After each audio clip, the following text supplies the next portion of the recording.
All right, so first things, we'll get the burner out of the way. The Switzerland and India reach deal on free trade agreement. This is by Jeff Black. I'm kind of slightly irritated that because Bloomberg, you get one free article a day, I think, and I wasted it on four sentences. So this is by Oof. Jeff Black. Switzerland and India have reached consensus on free trade agreement after 16 years of negotiations. Swiss economy minister Guy Parmelin said. Parmelin traveled to India directly after the World Economic Forum in Davos, Switzerland, to meet with counterpart Piyush Goyal.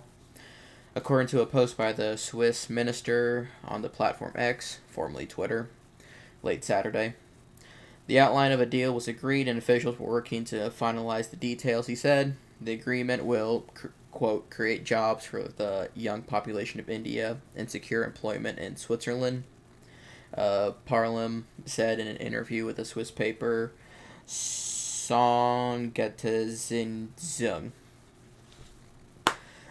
So Good job. not really much to talk Good about try. there.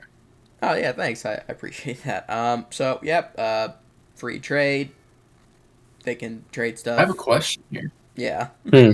So it talks about creating jobs. When I read this, I was kind of thinking to myself, what kind of jobs specifically are we talking about that are being created from this trade deal? I'll do a little bit of research on it, but I'm pretty sure that India is very much so in like the computer space, not so much as Taiwan,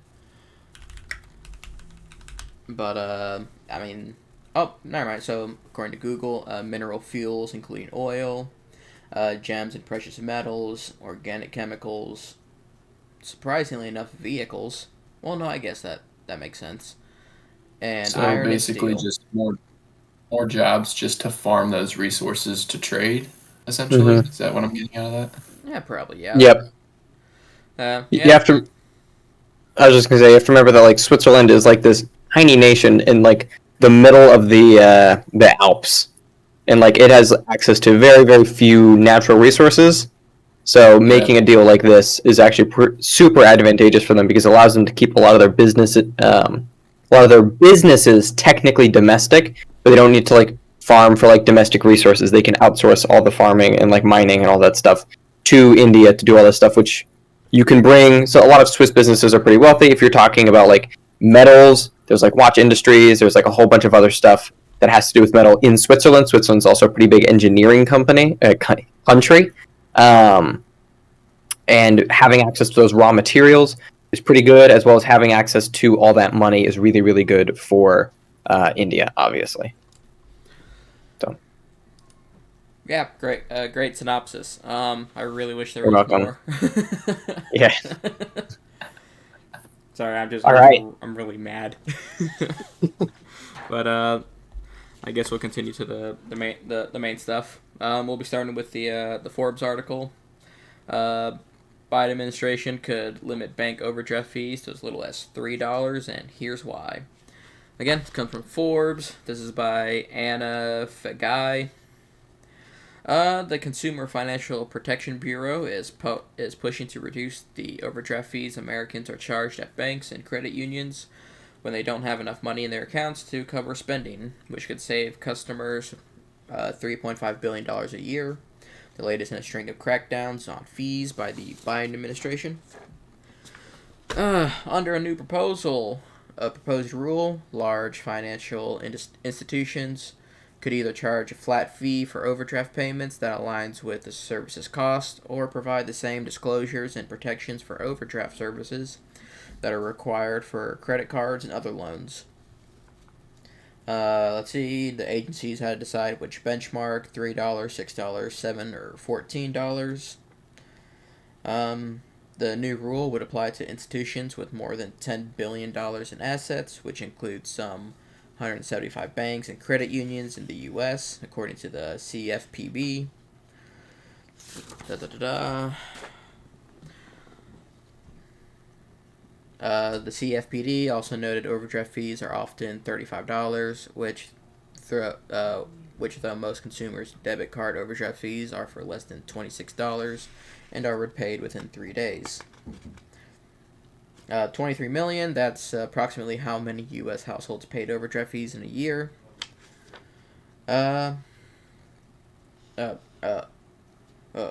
call it a service. I call it exploitation, President Joe Biden said in a statement on Wednesday. Something I like about this article, it has the Contra, the Consumer Bankers Association, which includes executives from J.P. Morgan Chase, Wells Fargo, and Capital One, called the CFPB's proposal, quote, misguided, Wednesday, and urged the agency to, quote, re-examine the cumulative impact on these regulations. President Lindsey Johnson called the proposal a one-size-fits-all approach that would halt innovation and competition, and argued the proposal would push consumers out of the banking system and is one of many costly regulations by the Biden administration. So, yeah. You back? Oh, I'm sorry, what is it? Oh, no, I was just reading the next section. Sorry. Oh, I got you. I was just giving a little, summary of it. That way we don't get sued for whatever reason. Surface level. I'm a big fan of this because obviously overdraft fees affect people who don't have the money as it is. That's why they're overdrafting.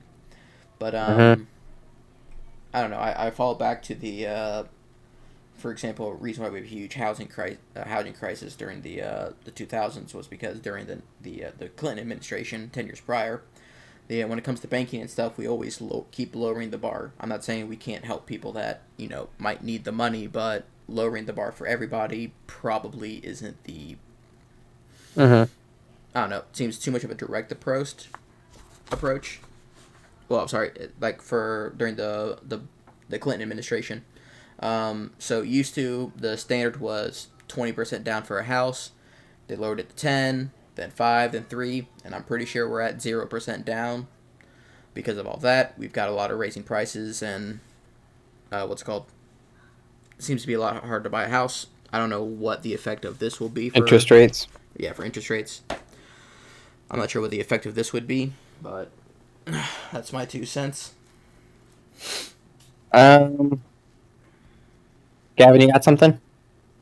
Yeah, so on this is pretty interesting because I saw something on the news a few weeks back about people during the holiday season. They do a buy now, pay later thing, or they just pay in installments. Kind of referring to what Connor was talking about with people that don't have as much to spend. This could be huge for those kind of people that they can buy now, pay later. And when they do overdraft, because, all these purchases do add up eventually, they're not as concerned about, an additional cost with the overdraft fee. But you could also look at it in the other sense, where these people, knowing that they're not going to really have to worry about a huge overdraft fee, they can always revert back to relying on, the same kind of spending habits and not really being as responsible with their purchasing. With the whole buy now, pay later thing, and it could create a little bit more of a problem with just financial stability and financial intelligence with how you should spend your money, so to speak. It's going to create a credit crisis where people are just they don't really care if they have to pay later, which is kind of what happened in the 20s, where it's just spend your money, you'll pay it back eventually, and then eventually happens and people were never ready to pay it back because they assumed eventually it was so far down the road that it just wasn't coming. Absolutely. I mean, I think humans being creatures of habit, if they understand that, they can constantly keep overdrafting or making these hefty purchases and not facing a consequence big enough to where they have to change their habits, they're going to keep doing the same thing, so to speak. Yeah. My understanding of overdrafts is, especially when it comes to a lot of low-income budgeting, i.e. people with low income who are trying to budget, say you have $1,000 in your bank account and you have to pay rent, right? So you need to pay, we'll take the average rent, which right now is I think it's over $1,000. We're gonna cut it in half. It's like $600. So you have to pay $600. So that's already 60% of your income for housing, right? And then you have to, feed yourself, go to work, all that other stuff. And by the time you get to those later payments, right? You get your big payments first, right? By the time you get to those later payments, you run into this issue where like you need $12 to like buy like a couple of groceries towards the end of the week, and your account has like $0, or your account has like $5, and you're out of. And so if you were to overdraft, well, now you owe the bank $35 on the, what was that, like $7 that you overdrafted. Mm-hmm. It's no longer like a percentage of overdraft. It's just a semi-flat rate that they can kind of just, I don't want to say like arbitrary. I don't think it's necessarily arbitrary. But the way this is calculated is pretty crazy, and that like the minimum rates are like really, really high. And like the article said, most people don't overdraft more than $25 because that's how most people do their budgeting. They'll do large expenses first, small, like you basically do an order of size of expense where it's like, housing, car, insurance, gas, food, insurance, all that. Like you do the big payments first, and then it'll trickle down. So eventually, you're getting to the point where like you need to pay like a $12 phone bill. I don't know how much phone bills are. Mine is paid for. Am I close on phone bills? I don't know how much they cost. Well, okay. So I have 3 phones, 3 lines, 1 phone's paid for, 2 phones I'm paying off. My phone bill is around $200. What would it be for like one phone? Would you know? I mean, we'll just say like. We'll just say like it's $100, or not 100. Let's say it's like $50, right? $50-$60 for a phone bill, and you've got like $45 in your account. You're getting charged effectively double what you're missing for like being over for like $20, and you're getting charged like $35-$40. And then if a lot of this is set up on like say you have like auto pay for a lot of this stuff, right? Auto pay for car loan, auto pay for home or apartment, all that stuff is set up to auto pay. If too many things hit at once, let's say you're kind of living paycheck to paycheck. If your insurance, your like apartment insurance, and your apartment and your car insurance, and you accidentally fill up on gas that day, all hit, it's your $1,000 gone, and you're already in the overdraft. And so you kind of have to hold out to the next one. But by that time, you're stuck with that like $35 from last time, and now you've got another $35 added on. So we're at $70 now that you're technically overdrafted. That gets deducted from the first pay, assuming, I don't specifically know overdraft, I assume like you would hopefully pay off the overdraft, and then that comes out of your next paycheck, so you have less to work with. So you hope any big payments don't hit soon. So it will kind of like dig you deeper and deeper and deeper into this hole because it's not proportional, right? It's not, I borrowed $7 from the bank, I'm going to pay them back, $7.27 within like a week, or like $7.27 within like, a month, or like $12 within a month, right? It's not like this percentage-based build on what you owe. It's a flat rate, which, especially for people with really, really harsh budgeting, means that like you're kind of screwed if you mess up like more than once in a row. Like if you mess up like 3 times, that's like, you're done. Yeah, it's like $105 there, and it doesn't matter if it's like $2 or $5. It's all it up. So I think it's a good idea, but I think I'm more down for what you're saying, where it's like a percentage of it. Mm-hmm. Like that's what I was going to ask, is if you guys were open to the idea of like percentage-based overdraft, to where like hypothetically, if you overdraft $10, or if you're overdrafting by $10, your fee would be like 10% of what you go over by. So you would pay a $1 fee, or $50 over, you pay a $5 fee. Yeah, I'm totally down for that. Just to kind of hold those people that do overdraft by a more like a higher amount, more like reliable for their mistake, or like their overspending, so to speak. Yeah, I mean, even in the article it says, under the new proposed rule, large financial institutions could either charge a flat fee for overdraft payments that aligns with the service costs, right? So aligns with the service costs will probably be based on like what specifically pulled the money. Or provide some disclosure and protection for overdraft services that are required for credit cards and other loans, and it's like the flat rate options are $3, $6, $7, and $14. Which, if we're talking about an average of $26 overdraft, $14 is more than 50% of that. It's like 52%. That's like 52% interest rate on something is pretty crazy. Yeah. So you're already making, even with the flat rates compared to the average. I don't know if they're using mean or mode here, or like mean or median. Yeah. Well, I'm going to assume they're using mean. Yeah, well, it just says most consumers, so we'll use mean. Well, most consumers could also mean median. Either way, whichever one it is, which they're not going to be super far apart, probably. That's 50% interest on the overdraft fee. So it's the money back and the fee. You're getting 50 because all of this factors in the money back. Right? This is a fee on top of whatever money you already owe to the bank. So if you overdraft by $2, you have to pay them back the $2 and the $35 they decided to charge you for this. So if it's a median of like $26, a $14 overdraft fee is you're not making obviously like 150% profit, but like 50% profit is still a pretty ludicrous margin when it comes to like finances. Most banks off of like loans and stuff only make, depending on the loan, like, was it 13% is like relatively high, and that's for like home loans. Oh yeah. Like, so that's what was that? That was like peak 2013 home loans, where it was like 13-15%, and people were like, this is insane, and then it dropped like 3% over COVID or something, based off the interest rate. Like 50% is insane. Like the money adds up for sure, which is what the banks have been taking advantage of in this case. Is like, yeah, the money does add up. Making 150, 160, 200, 300,000% profit margin on a $2 overcharge or $20 overcharge. That's pretty solid, and there's not really much that people can do with it. So yeah, I completely agree with your guys' position of it's.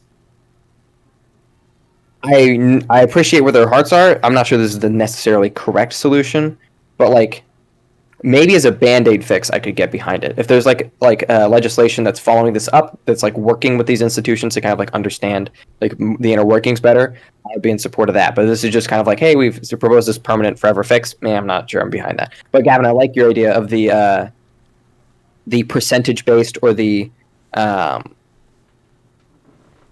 you said percentage-based, right? Yes, I did. Yeah. I like the percentage-based idea where it's like, it's 12%, it's 5%, it's heck 30% of whatever you overcharge. You get overcharged by $10, you owe us $3. I like it. Yeah, that's 30%. Yeah, something like that. That's reasonable. That way, the people who don't have that, I don't want to say abuse. People that like don't go over aren't charged the like an extreme amount compared to those that because I've made a $90 purchase overdraft fee before, but that's just me. Okay, so next up, we got the this is from CNBC.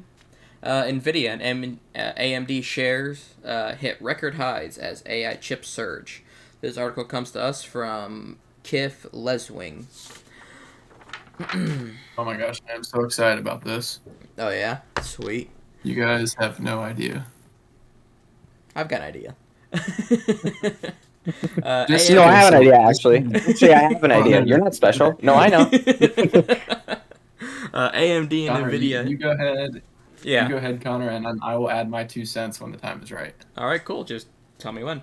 AMD and Nvidia hit all-time highs on Thursdays as investors continue to clamor for shares of the companies building chips that power artificial intelligence. The record valuations reflect continued investment and hunger for companies that design and sell graphics processors for artificial intelligence. Nvidia has been the primary GPU supplier for AI companies for the past 2 years and was the best performing stock in the S&P 500 last year. On Thursday, Taiwan Semiconductor Manufacturing Company, which manufactures Nvidia and AMD chips, reported better than expected sales. Separately, Separately, CEO Mark Zuckerberg, one of the largest buyers of GPUs, announced plans on Thursday to buy billions of dollars worth of Nvidia and other GPUs this year. Gavin, thoughts? Okay. So, just a little bit of a backstory. I took a Principles of Finance class last semester, and in that class we did something called a stock track simulation, which is like just a basic portfolio simulation, where the idea is you get $1 million of like spending money to invest in whatever stock you would like to spend or invest in. Um, at the start of this is actually when I like surprisingly enough learned about Nvidia and just the whole like AI slash tech stock like basket as a whole, the whole NASDAQ basket. So I started tracking Nvidia pretty closely because I saw how like honestly unbelievable the returns were, and that was between the months of August of 23 and December of 23. So from those months, not a whole lot happened in terms of like exponential growth. It was kind of down, up, down, up. Um, but I kept an eye on Nvidia, and in what I saw with the earnings, their quarterly earnings, has been like literally absolutely unbelievable. So I took a little bit of a note. So some numbers here for you. In the first quarter of 2023, Nvidia, this is all for Nvidia, Nvidia beat their earnings projections by 8%. Okay. Mm-hmm. In the second quarter of 2023, they beat their earnings projections by 15.3%, almost double the previous quarter of their projections. And then in quarter three of 2023, they beat their earnings projections by 22.5%. And then in the most recent quarter, they beat their earnings by 16.2%. Now, since their earnings report has came out, their stock has increased a little bit more than $100. Ooh. So their first quarter projections from for 2024 are actually less of a jump from their fourth quarter 2023. Sorry, it's a less of a jump between the first quarter 2024 and their fourth quarter 2023 projections than the jump that they projected between their third quarter 2023 and fourth quarter 2023 projections. And if you like go back to what I said, their earnings in the fourth quarter of last year, they had a good rebound toward the end of October because that's when the market started to turn around again. But it wasn't as steep or as close to as steep as the return that you've been seeing the past 2 weeks from Nvidia and all tech stocks, AMD included, in general. So, I mean, obviously there's still time to go, but they have already, in terms of current earnings, have way outshined their expectations for the first quarter of this year, as have most other tech stocks in the past couple weeks. Yeah, man. Looks like you're giving advice to Nancy Pelosi. Little side note on that. Hey now. If you follow Unusual Whales, they just posted a video recently how, well, like earlier this month, they posted how Nancy Pelosi put like 20. These numbers are not accurate, so don't quote me. $20,000 into stocks of Nvidia, and now based on the recent jumps that they've had, she's made like $500,000 just from like those stocks alone. Oh, I So, bet.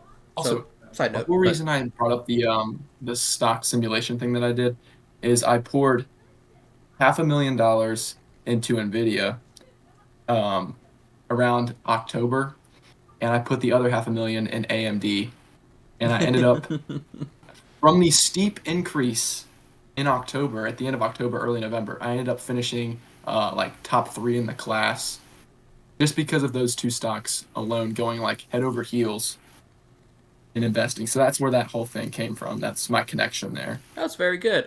Full disclosure, none of this is financial advice. You should seek a financial expert before making your investments. So Good call. my thing on Nvidia and AMD. I've been thinking about this for a while. because AI is getting really huge. It's becoming everywhere with ChatGPT. As I discussed before we started this podcast, there's an AI program for that can like cut up videos and it learns specific parts. I think, in my opinion, we're about to hit a similar situation with the dot-com bubble.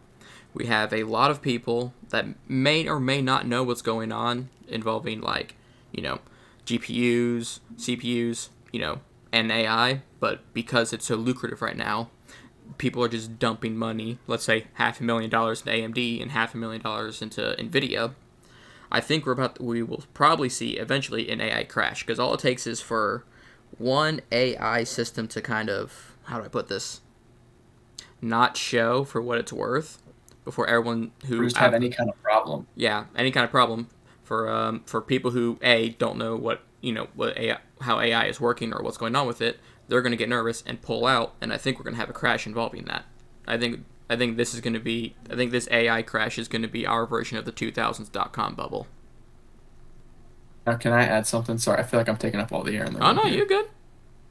So Connor, could you, in your opinion, relate this similarly to what we saw with like Bitcoin and the whole cryptocurrency deal a few years back, with how everything kind of soared when the popularity, not so much the like technicality of Bitcoin and all other cryptos, but just the popularity of the stock kind of made it skyrocket, and then almost instantly, but gradually over time, kind of just bottomed out and kind of crashed. Can we relate this to that, you think? Oh, we definitely could. And when I say the dot-com bubble, like, as I look more and more into like how economic crashes, as we get closer and closer to like today's time, like for example, crashes in the early 1900s could last months, as opposed to like the crash from I can't remember the author of the book, but 5 crashes, the history of the United States and 5 stock market crashes. One of the latest ones was like 2012, and that crash lasted like 10 minutes. So I think we're gonna hit something similar with Bitcoin, where it explodes in popularity, and because of that, people want to start throwing money at it. And then once the safety or the unsureness of, in this case, Bitcoin and AI starts to show, I think we'll see a similar pattern with the like stocks involving like Nvidia and any other what kind of technology company that's centered around AI. So yeah, we'll probably see something similar. I don't think it's gonna crash as hard as Bitcoin, because Bitcoin was pretty steep. Bitcoin and cryptocurrencies, as someone who jumped on that bandwagon and is still on that bandwagon, sure. Like, in my opinion, crypto is very much so like it's still like a foreign kind of currency. While it is in more people's faces, it's not like everyone has crypto, as opposed to like almost everyone's got a smartphone. Most people have a laptop or a computer. So I don't think it'll crash as hard as Bitcoin, but I think we'll see something along those lines. And then just for reference, I just did some calculations. Bitcoin, the crash we're referring to is, so here's an example. November 8th of 2021, Bitcoin hit its all-time high at $65,466. That was November 8th of 2021. January 17th of 2022, so roughly, 2.5 months later, give or take, the stock price plummeted to $36,276, which is a 44.5% drop in their stock price in the matter of just a little over 2 months. Yeah. But we're let me check where it's at today, because usually, now this is from a very, very bare bones understanding. Usually people will invest into what's called Bitcoin or other cryptocurrencies when the U.S. dollar isn't doing so good. Don't quote me on that. That's kind of wishy-washy. Yeah, but right now looks like we're slowly working our way up, because now, granted, this is Google. At the beginning of January of last year, it was at 22,000, but we're slowly making our way back up. beginning of this year is at 47. Now we're at 39. It's volatile, but we'll see where this goes. I think we'll have the same thing with Nvidia. I'm with you, Connor, because I mean, if you look at it, the first major spike in any kind of new, like, I don't want to say like a fad or a trend, but any kind of like trendy stock, the first spike always has, like aftershock, which is the crash / steep decline. I think this is like the first kind of boom that AI portion of the market has had long term. So it had a little bit of a drop when the whole market was down toward the fourth quarter of last year, but nothing substantial to where it has like bottomed out completely, like the whole crypto idea we just talked about. So I'm kind of with you, Connor. I think that is a definite possibility.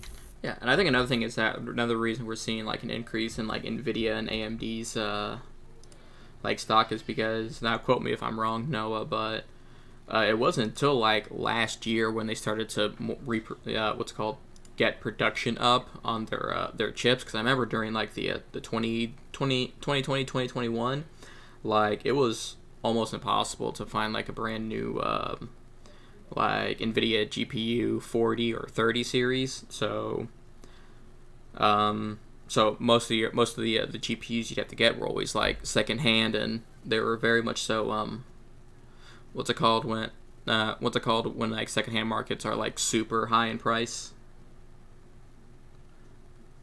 I can't remember it, but that's what I think. I think that's another reason why we're seeing a boom, is because now people can afford to get GPU chips, and because people can afford them now. Yeah. No, I also wrote down 2 more percentages. Sorry, no. Go ahead. No, we can't hear you if you're talking. There we go.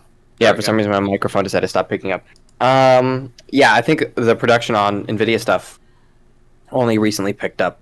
It hasn't been able to produce for a long time. Do you mean scalping? Price gouging? Yes, that's it. Yeah. Mm-hmm. Yeah. So I think that's another reason why, it's because people are having a lot more faith into buying GPUs.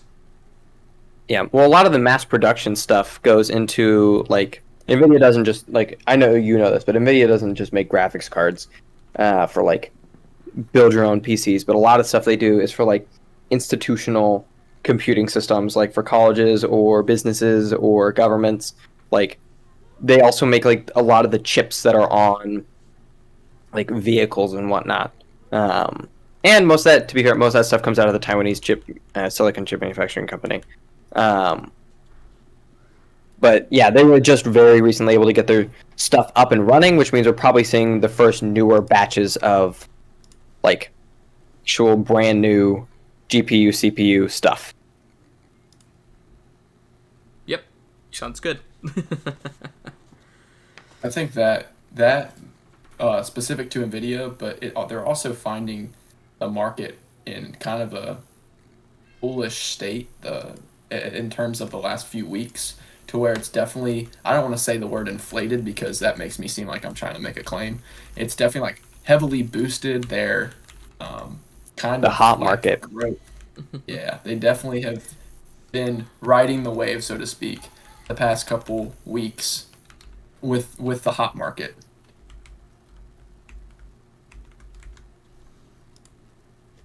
Yeah. So that's what I think. Again, this is not financial advice. I think you're really Please contact your financial advisor. Yeah, go talk to your financial advisor. All right. If you don't have one. Also, disclaimer, in a couple years, that could potentially be me, so reach out. Reach out. Double disclaimer. Build those clients now. Double disclaimer, it might retroactively be financial advice. Hey, there you go. Should have listened to me years ago. Okay. You told me not to. You shouldn't have listened. Yeah, I should have talked to your financial advisor. All right, what we got next? Okay. Next up, we got China is still buying U.S. farmland. Government doesn't know exactly how much. This comes to us from, I believe, it didn't say on my paper, timcast.com. The article is by Adrian Norman. In 2022, the U.S. House Committee on Agriculture requested an investigation into foreign ownerships of American farmland. The letter to the Government Accountability Office, GAO, asked the oversight body to study the issue, following reports that foreigners may have been holding as much as 37.6 million acres of U.S. agricultural land, roughly 2.9% of all privately owned farmland. China, quote, China's ownership of U.S. farmland is a threat to our food security and national security. An affordable, reliable food supply is critical to our nation's well-being and prosperity, and we must ensure America maintains control of our nation's resources, Rep. James Comer said at the time. We are calling on the GAO to report on the scope of this threat to our food supply, to inform Congress how we can best protect the security of the American people. Americans need transparency about the federal government's efforts to address this growing problem. End quote. The GAO has just concluded 2 years of research and found that foreign ownership of American farmland is increasing, but because of inadequate data tracking, it's difficult to know how much. And I guess this is like a little insert. Foreign investment in U.S. agricultural land grew roughly 40 million acres in 2021, according to the new GAO report, which was published on January 18th. While USDA officials say they respond promptly to requests for information, DoD officials say they need information that is more up-to-date and specific, and that they need to receive that information more than once per year. Quote, growing foreign ownership of U.S. farmland, particularly by China, poses a direct threat to our food security and national security. Okay, I was just repeating what he said. Mm-hmm. Said in a joint statement, safeguarding our farmland and food supply requires a whole-of-government approach, and we will continue to work with the impacted agencies, related committees, and leadership to continue our robust oversight and to identify legislative vehicles to address the findings of the GAO report. End quote. GAO is making 6 recommendations, including to the USDA share details information more quickly, improve the reliability of its data, and explore the creation of an online submission system and public database. Just slightly concerning. They don't have an online submission form? Oh my gosh, that's crazy. Yeah, we're selling that much That's farmland. that's so 19th century, dude. I know, right? Yeah, you don't dude. build a barn. We don't build a barn. What does it look like? 1780. But I don't know how I feel about any country owning like what's called U.S. farmland, because my thing is like, if they had better technology to grow the crops, I could see it. Kind of like how we hand out our military equipment to other nations that need it, because more or less they don't have the superiority. But I have to imagine we're pretty good at agriculture. We have a lot of it. I can't imagine that other countries. Producers in the world. Exactly. So why are we selling? That almost implies that, I mean, to an extent, we might not have enough farmers for all the land that we have. Let's see. I will add to that, Connor. I believe there is currently a shortage across the board in like farmers compared to available farmland. Yeah. So that might be a reason for it, but I don't know where is most of that food going. I guess I have to ask. My understanding regarding the ownership of land is like 2 things. I'm going to state my opinion first. I'm going to state my understanding. Okay, I'm going to poison what I'm about to say. All right.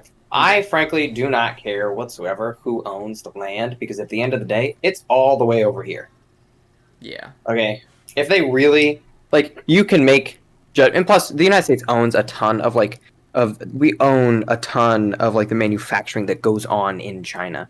But yeah, we have very little control over it because it exists in China. That's the same thing here, where sure, China owns the farmland, but they have very little control over it. The majority of it is China's entirely built on. I'm not gonna say a majority. This is a loose speculation. A lot of China's economy is currently built on their real estate market, so I imagine that's where some of that is coming from. As well as we do engage in a lot of quid pro quo with China of like, we'll buy this stuff from you, you'll buy this stuff from us. That way, we are kind of like interdependent on one another, which reduces the chance of nuclear warfare or just warfare in general. But as far as like, I can't imagine that one, they're shipping over like Chinese people to work in the United States on these farms. They might, but I doubt it. Two, which means that they're probably on some level creating domestic jobs for like farmers, right? If there's someone who's willing to front the cost of the farm, of the equipment, of all this other stuff, that means that the people in charge of like caretaking the land don't need to front that cost, right? You don't need to be some guy who's made like $11 million to start a tiny farm if the nation of China is willing to come and go, hey, look, you give us X amount of profits, you give us like say 60% of profits, you get to keep 30% of profits from like this massive like 300-acre farm. You don't need to worry about like land ownership costs, all this other stuff. We will handle that for you. Just farm for us. So it's creating jobs. It's reducing barriers to entry. There's a view in which it is bettering our relationship with China. What we don't want, which I think is what the GAO report is on, is like China illegally procuring land for this purpose. I don't think they're shipping food from these farms to their nation either way. They might. It could happen. I don't think those are happening. Like how much extra work they would have to do just to ship food back and forth. Not just to ship food back and forth, but to ship food back and forth from the world's largest philanthropic food donating nation in the world that already gives billions of like pounds of food to their nation for completely free.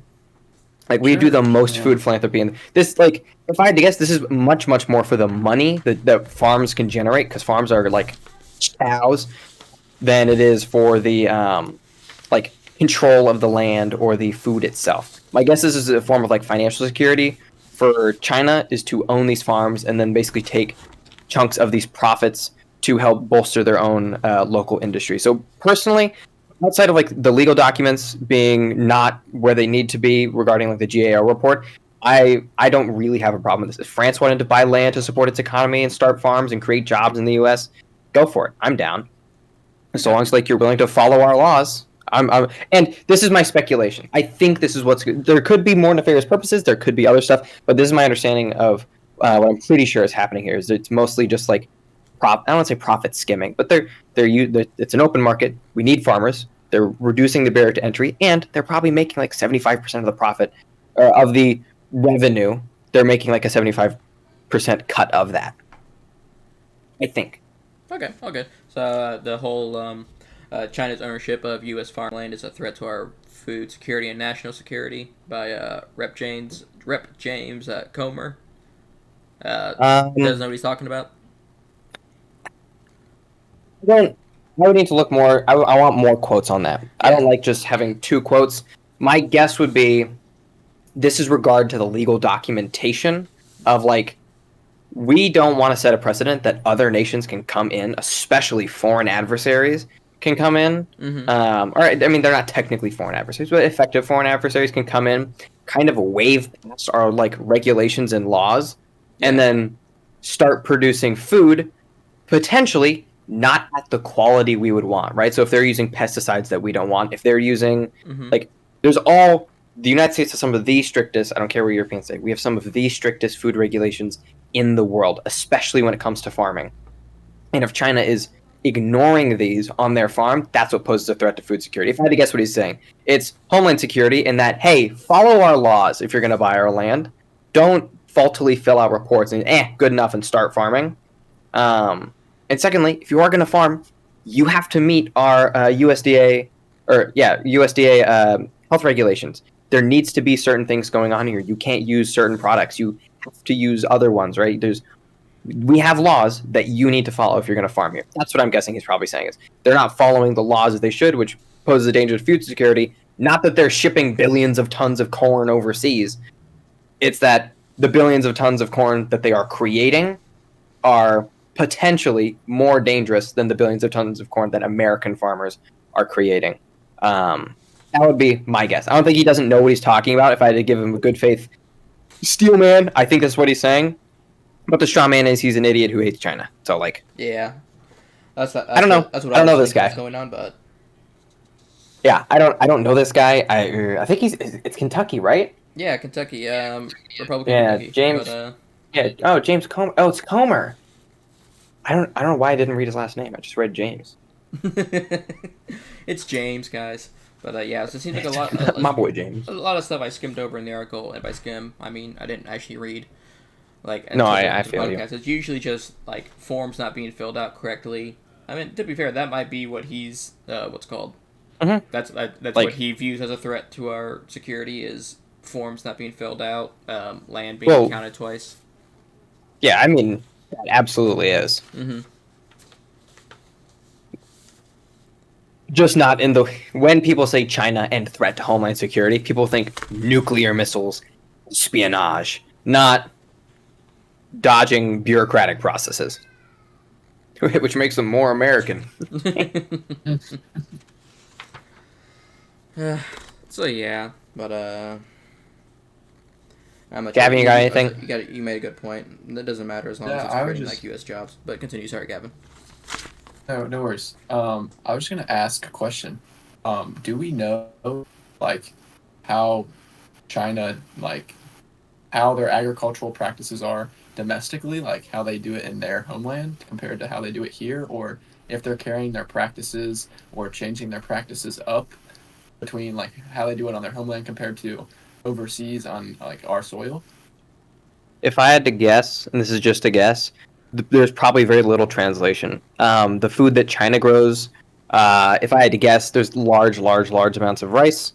That's not a race thing. It's like their national food. Yeah, This is true. grows very well This over is- there. Yeah, they've got the environment for it, which is ironic that rice has become like a staple grain, considering it's like one of the hardest foods to grow. And like corn, you plant it in the sidewalk and it's just fine. But like they're not, like I said earlier, they're probably not shipping over Chinese farmers to work on these farms. They're probably hiring, like, for example, a threat to homeland security could be bringing in, if China's like dodging bureaucratic processes, they could be potentially bringing in like unregistered like migrant workers, which granted already make up a large portion of farm workers anyway.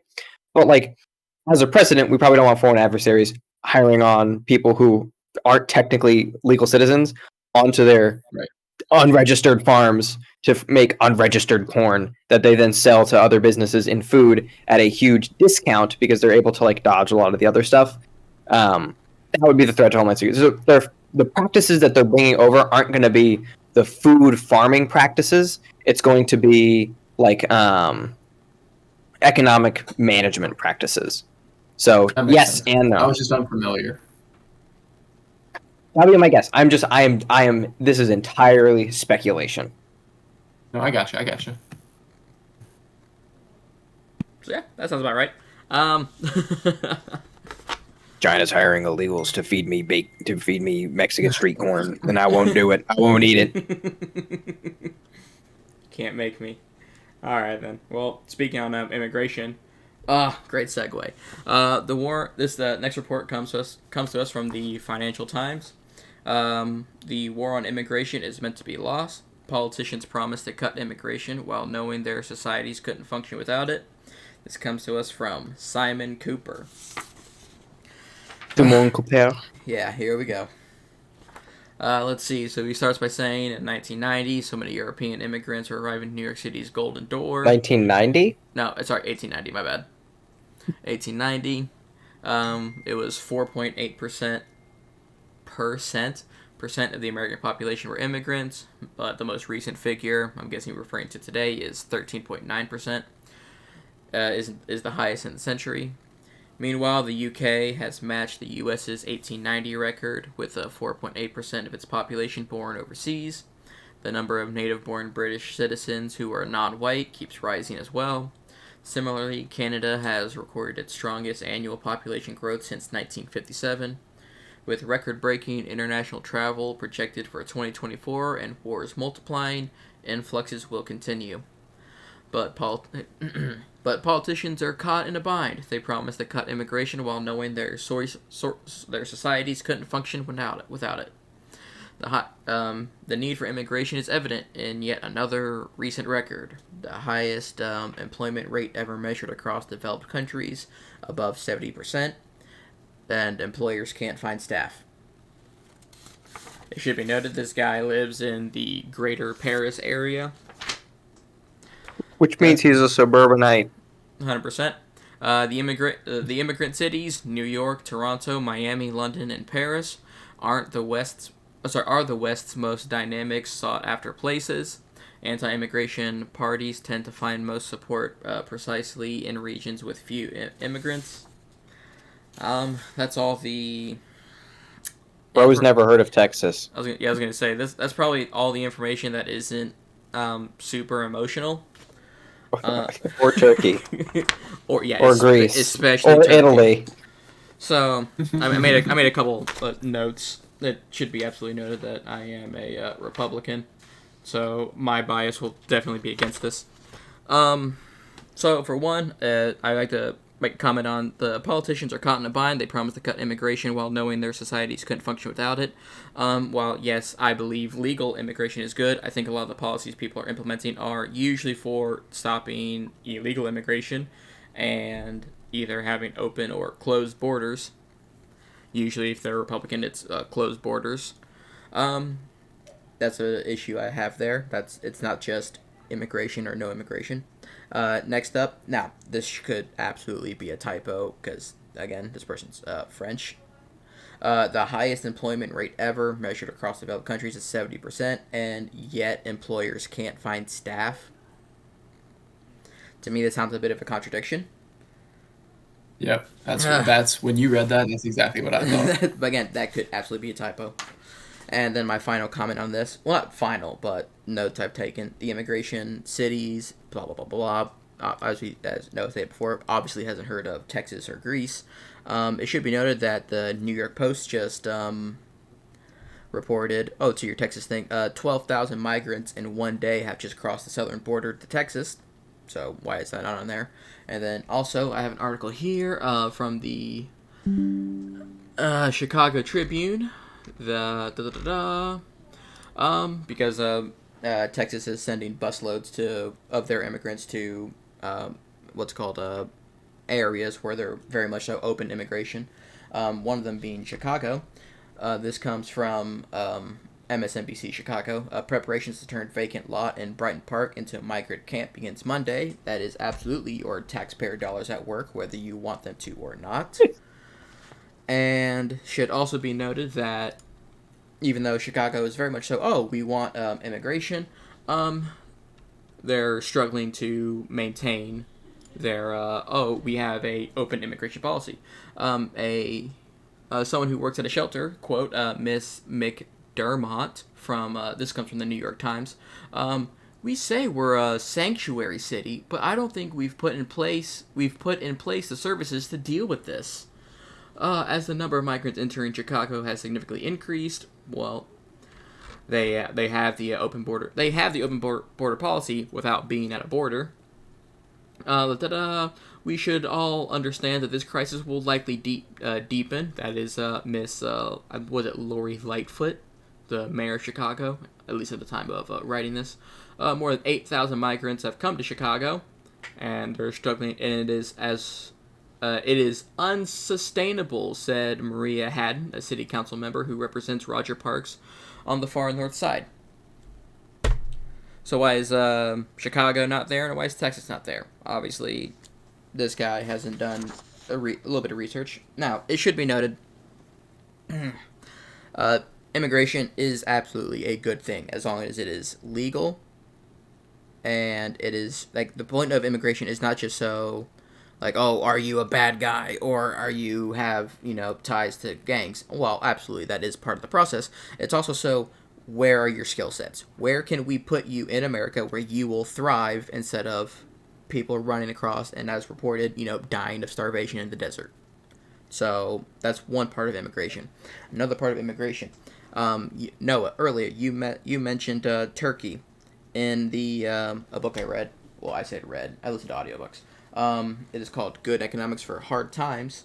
It did state that in Chapter 2, each of these studies suggest low-skilled immigrants generally do not hurt the wages of employment of the natives. So, while it is a general conception that more immigrants means you're going to get paid less, according to this study, not necessarily true. However, later on in Chapter 2, he does state that job losses or the decrease in wages isn't actually losses, as they were rather lower gains compared to regions where the immigrants did not go. And the study was done, as no, you said, in Turkey.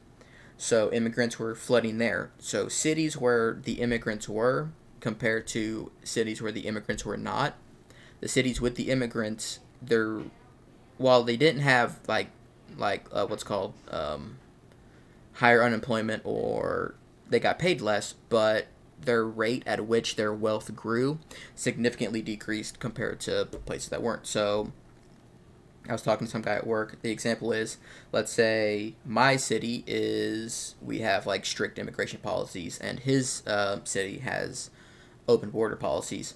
His minimum wage is $13 an hour. My minimum wage is $13 an hour. After a year or 2 years with his open immigration policy, his minimum wage may increase to $14 an hour, while mine would probably increase to $15 or $16 an hour. So when we look at, now I say all that to make the point of how like the prices of goods, including like houses, cars, and whatnot, and groceries, have gone up, while the price of the income people make have not proportionally been equal to the inflation. Hasn't been equal to that. People are making less. You know, am I making sense? Like, so let's say houses are going up 20%. Average wages are only going up 5%. I'm not saying it's the immigrants' fault at all. I'm just saying it can be a contributing factor, especially when we have policies. For example, you know, again, I'm a Republican. You know, Biden has this open border policy. We're shuffling what I think, like, as that New York Post article said, that's 12,000 immigrants a day. And that's just the ones that we're counting. And that's just at the Texas border. So, again, I'm not saying no immigration. Absolutely safe and legal immigration is wonderful. It's actually helped our country. I'm not sure if you said it on this podcast earlier, Noah, or if that was before we started recording, but most of our, Nobel's Prize winners are not from America. I don't know if it's most of them, but a good chunk of all of our Nobel Prize winners are foreign immigrants. Yeah, so, I mean, like, we absolutely want, you know, people who are very well educated and that have that thrive to be, I don't know, like doctors, lawyers, and all that kind of stuff. So, you know, hardworking scientists. We want those people. We want America to be a thriving nation. That way, we have that allure to it. But we will not. We can't have that if we have an open border policy at all. I have a question about the second study that you mentioned regarding the average wealth increase of a city with open borders versus city with closed borders. Yes. Was that? I feel like that kind of stands to reason that a city that's probably growing at a relatively quicker rate because it has a more of an open border policy that's letting in people who are willing to work for lower wages, there's going to be less economic pressure on the businesses in the area to raise the wages of those. If you have, say you have a minimum wage of like $10 in city 1 where there's a strong no immigration, right? Very, very little. You have city 2 where there's lots and lots of immigration. We're going to say of like lower skill workers. Both have a $10 an hour minimum wage. Because you're constantly getting people in the second city that are willing to work for less than that or at that, because there's always like if someone they become too skilled and they need a new job, right? Say like you go to college, you get an education, so now you can go from like $10 an hour, we'll just say like a 50% increase and go to, you know, $15 an hour. But if you have someone who's standing right behind you in line to fill that $10 an hour position because they're newly immigrated, then there isn't a lot of pressure for those businesses to like for people to even push for that minimum wage to change, because that's like these people's bargaining powers that they can work for lower wages, versus the first city where even if you do have an education, there isn't really someone behind you in line, and there aren't necessarily spaces opening up as much above you either. There's a lot less pressure from the bottom up to move the economy along. So I'd be curious as to what the long-term GDPs of those places would be, because I feel like, and this is conjecture, I feel like the long-term GDP of the second city would be a good bit higher than the GDP of the first city, because you do kind of have that like upward siphon of jobs getting created by people who are always able to fill those lower level positions. Yeah, I honestly, I'm a big fan of bringing in, I think what sets America apart is the fact that we are willing to take in some of the lower skill workers, because, to be honest, lots of Americans are really, really well educated, very skilled people, and putting those people in positions of like, you're working as a manager at McDonald's for the next 50 years of your life. That's not a really strong use of extremely educated person. You probably want them in a field that better fits their education and fits their like technical proclivities. And you want someone who's coming from somewhere else, right? Let's say like a lower skilled worker from like Mexico, for example. For them, the economic leap from like living in Mexico to working in McDonald's in like Texas is a pretty large one, and it opens up a ton of opportunities for them to continue to grow. I think having that like upward push, that upward siphon of low skill workers, I think, and again, this is conjecture, I'm willing to be wrong on this, but it feels like it would make a lot of sense for that like upward push in society of like, look, dude, if you don't want to work for $10 an hour, I got like three immigrants behind you who are willing to work for $2. So like, take it or leave it. So there's not as much pressure in those cities would be thing one. And then thing two, I don't know, I lost it. Yeah, we'll just stick with that was thing one. Yeah. Okay, so thing two. So, okay. Respond to the first thing. I won't bog you down. So respond to the first thing. Okay. So. Or if Gavin, actually, hold on. Sorry. Gavin, do you have anything? No. I have nothing to add. I'm kind of with Connor. I think immigration is extremely beneficial to an extent, like economically speaking, financially speaking. I definitely think immigration, to an extent, like I said, can help boost and allow the economy to thrive in terms of jobs and in terms of job availability. I mean, people to fill those jobs, but like to Noah's point, I think kind of in simple economic terms, we're talking about supply and demand and scarcity. In a city with more people, a lot more immigrants who are willing to work for those lower wages, I think if the supply of jobs are there, the demand for those jobs in cities where there's those immigrants compared to the cities where there's not as many, even people in general to fill those positions, you're going to see those wages kind of be stagnant in those cities. And in the cities where there isn't as many people to fill those positions, that's when you're going to see those minimum wage increases over time comparatively to the cities with more immigrants. That's just kind of my opinion there. I don't know if that's like necessarily correct or not, but that's just my stance and opinion on that. Which you reminded me of thing two, which is really fast, so it's not gonna like be a huge layering thing. Okay. I'm gonna be honest. I don't think immigration has almost any effect on cost of living. I like genuinely. I think its effect is so small, it's negligible. For like the reasons I stated earlier, of like they're not competing at that higher echelon.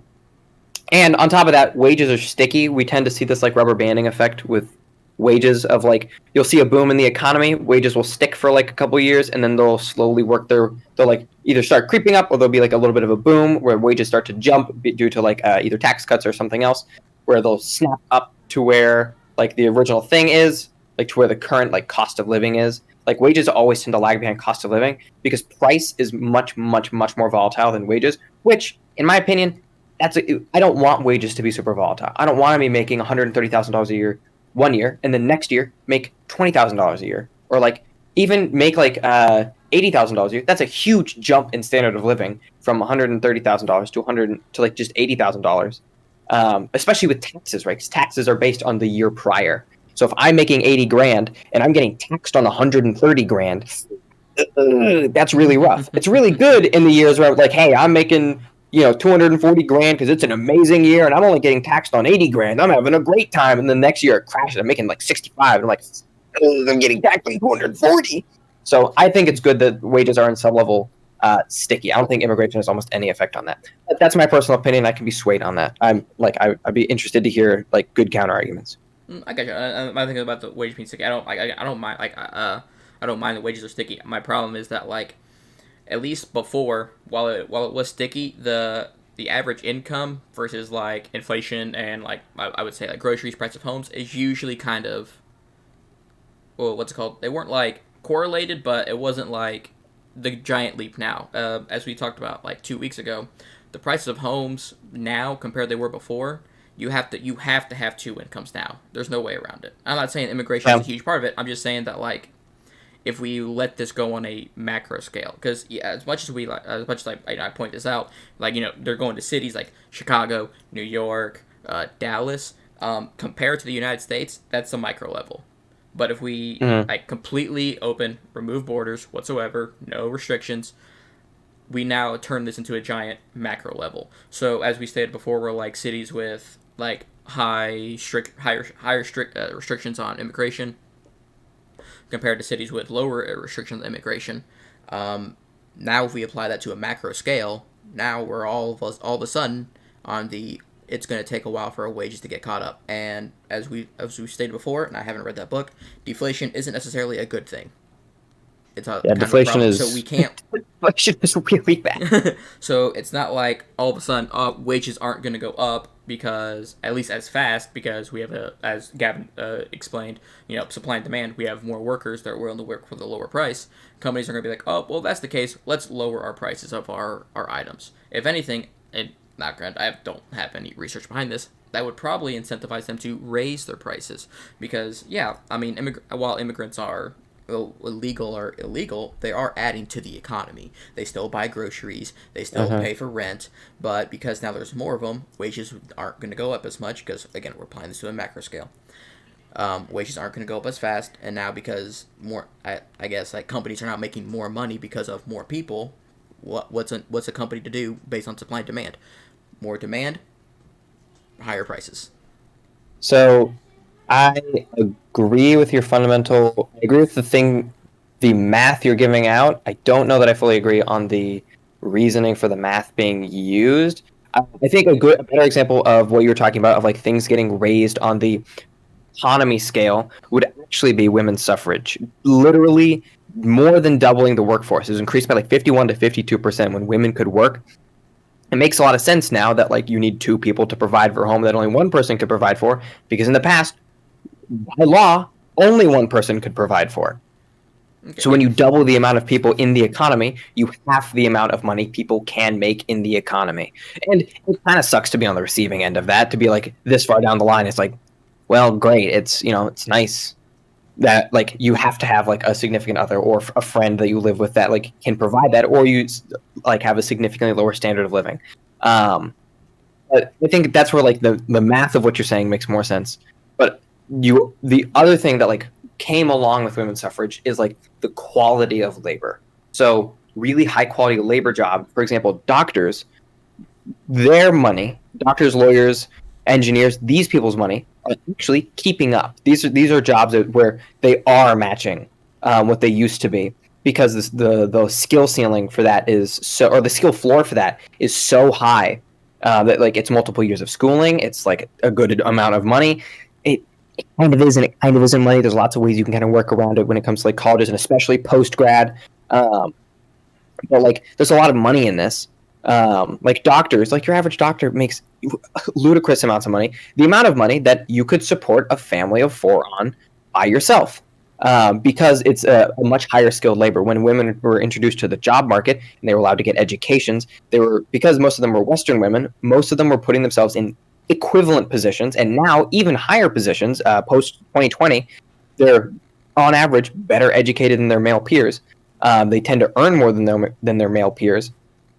So like they are doing the stagnation math that you were talking about, because now for every one job that's being held by a guy, there's a guy and a girl behind him as opposed to just one guy.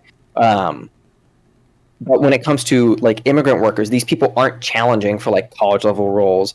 These people aren't pushing for like, they're not going to go work at a software company. They're not going to go work at like a McKinsey. They're not going to go work at like some law firm or a doctor's office, except for maybe nursing.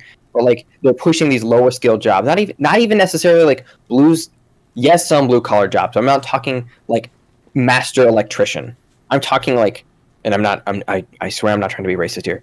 Like construction worker. These like hard labor jobs that like most Americans just aren't interested in doing. They're just not. 90% of Americans would rather work in an office and have a girlfriend that works than work on a construction site and also have a girlfriend that works, right? It's just, why would I pick this when I could go to 4 years of similarly expensive education and make roughly similar amounts of money immediately out and sit in an office as opposed to sit in the rain, right?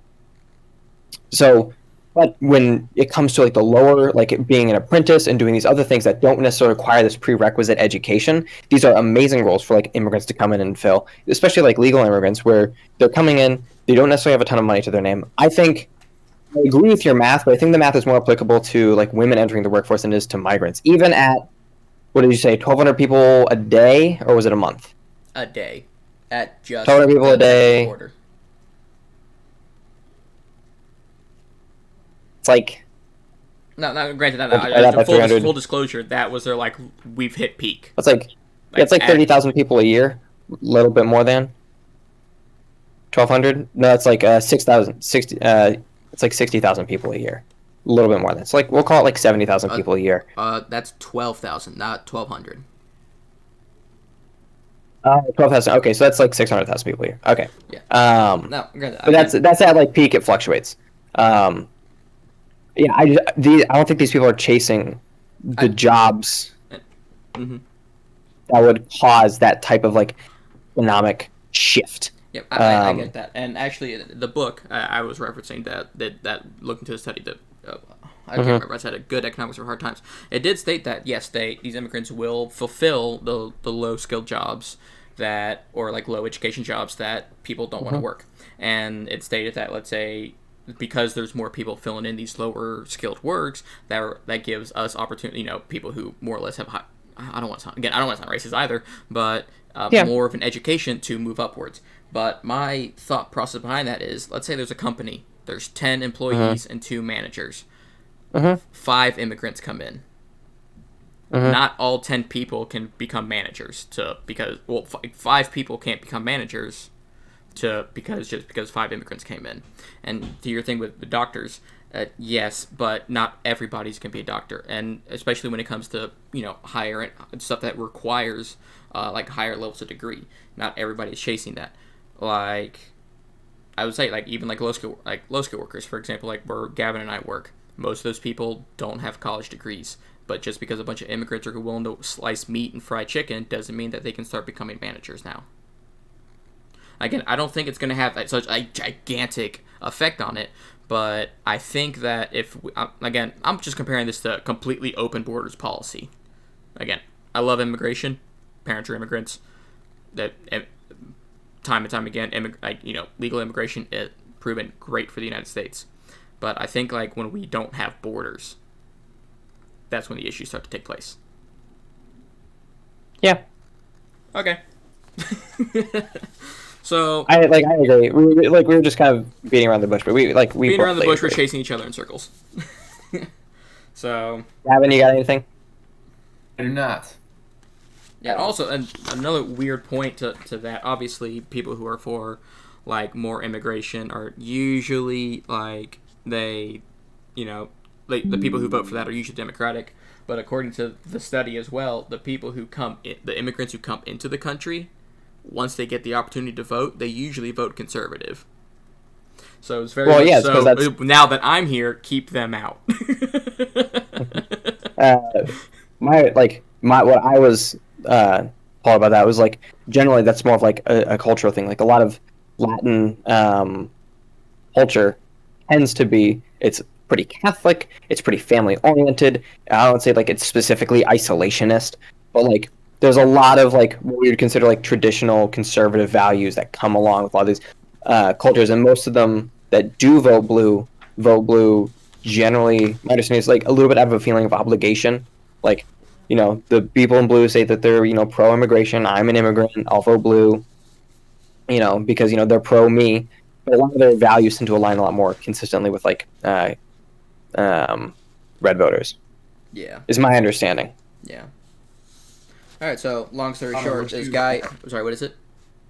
Good. Oh, you good? I'm about to wrap this What up. you said.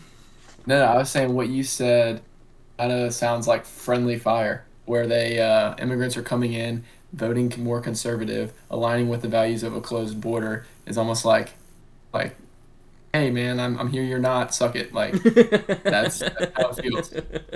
With you There's saying a Kinda, yeah. there's a lot of weird cultural psychology that goes on in places where they're like the yearly GDP is less than the state of like Mississippi. Yeah.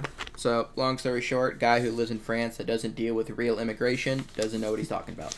All right. So, This was very lively. I've had a lot of fun. so actually no, this isn't live, so I have absolutely nothing to say. We'll see you guys next Monday, probably around See 6 ya. o'clock. adios, everybody. See ya. Bye. Mwah.